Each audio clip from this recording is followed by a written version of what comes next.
Uy, be, gala naman tayo minsan. Punta tayo Tagaytay. True, be. Ang ganda ng bagong bukas na coffee shop doon. Ang sarap mag-story. Tara na, pwede ako bukas. Tara na, mga 5:30 AM kita na tayo sa bus station, ha. Baka drawing na naman to, ha. Matutuloy yan, be. Nakapag-alarm na nga ako, eh. Gigising ako, promise.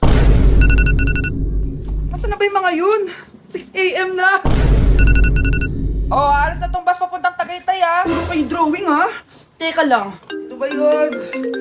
Ano ba yan, be? Bakit ka tumatawag? Ano na be? 6 AM na. Akala mo pupunta na Tagaytay. Hindi ako pinayagan, eh. Sorry, be. Hindi ka pinayagan o tinatamad ka lang? Baka gusto mo sabihin ko sa nanay mo na 3 subject yung bagsak mo. Ito na nga, be. Maliligo na ako. Wait mo lang ako, ha. Ay, yung isa pa.